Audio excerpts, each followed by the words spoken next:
Howdy everyone, it's me once again, the one and only Killer Rodin. And today, I'm still continuing my Disney movie marathon.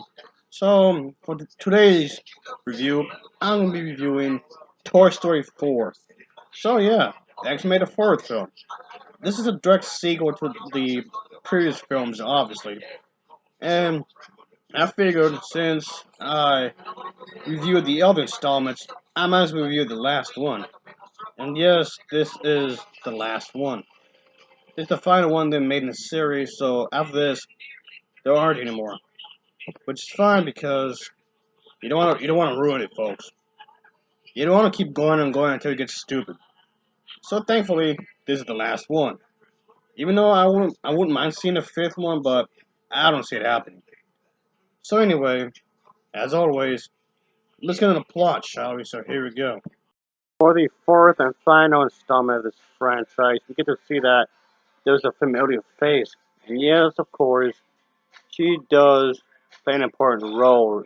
So yeah, it's been about what 9 years earlier, following the events of Toy Story 2, where we could see and the Woody attempt to rescue the RC, which is Woody's remote control car from this rainstorm. And just as they finish the rescue, Woody, Rogers as the woman, being donated to a new owner and considers going with her, but ultimately decides to remain with Andy. So then years later, there was this teenage Annie that donates to Bonnie and the younger child before he goes off to college. While the toys are grateful to have a new child, Woody does struggle to adapt to a new environment where he is not fared as the new toy as he was with Andy. So yes, of course, and you can see that this has been a reflection to the overall story in here, folks. So yes, Bo Peep has to make a full return to the franchise, which does seem fitting that this will be their last film and will feature. So a good chunk of the film will feature Woody and Bo Peep, and Bo Peep in this one, she has her own life, and yes, she didn't really think that she would ever actually meet up with. Okay, I mean reunite with Woody ever again, but here they are. So the film does spend a good chunk of time exploring that aspect, the fact that she has her own life and he has a brand new life. So this is something they have to discuss, of course. Forky is another character that gets some focus on here too. So when the new toy Forky joins Woody and the gang, so suddenly this film does become a road trip along with new and old friends. And let's just say there's a reveal how big the road can be for the toys. If it feels like there's a lot of characters in this, that's because there is. Well, there's also these toys as well, folks. And I guess a good way to describe these characters that they can be the villains of the story, at least to some degree, because they're not very nice. I'm not going to say they're flat out villains because they have a backstory as well, especially the girl doll with her. But what they're doing isn't exactly nice, really. So I'll just leave it at that.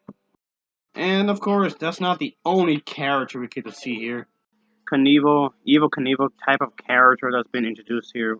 And yeah, he has his own thing going on as well, which I do have to admit is actually pretty cool.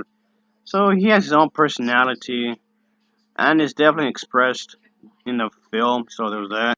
Yes, even he has his own backstory as well, folks, as he joins up with the characters as they have these crazy, wild adventure. Obviously, we do meet up with the old toys from the previous three films. So, yeah, I mean, okay, yeah, it does sound like there's a huge abundance of characters thrown into the film in one movie. But that's the thing. It never feels overly stuffed. Everyone has their own thing going on, of course.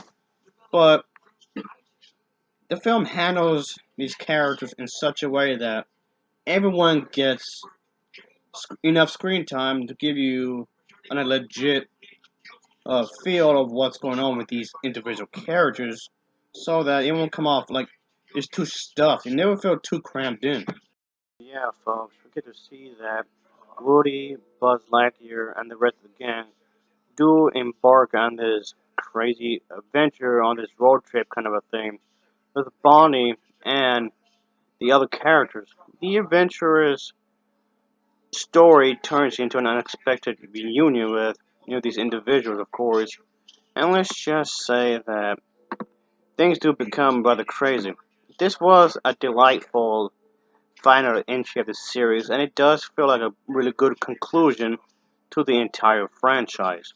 So, yeah, I can definitely say that the new toys in here are different from what we had seen in the previous stories, and I do think that's a good thing. So, yeah, we get to see that there's some interesting personalities, which led to some good toy chemistry, of course, to some funny moments. And yeah, this is supposed to be a comedy, and in a lot of ways, it's actually pretty funny. And yes, there's some serious moments, of course. The story itself never felt too repetitive.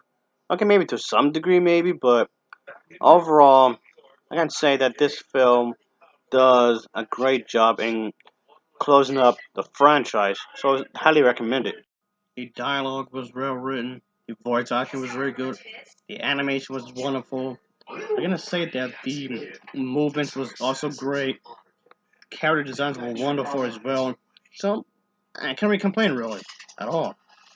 So I'll give this film an overall rating of a 7.5 out of 10. It gets a 7.5 out of 10 from me. As always, thanks for watching and take care. Until next time, see ya. Oh yeah.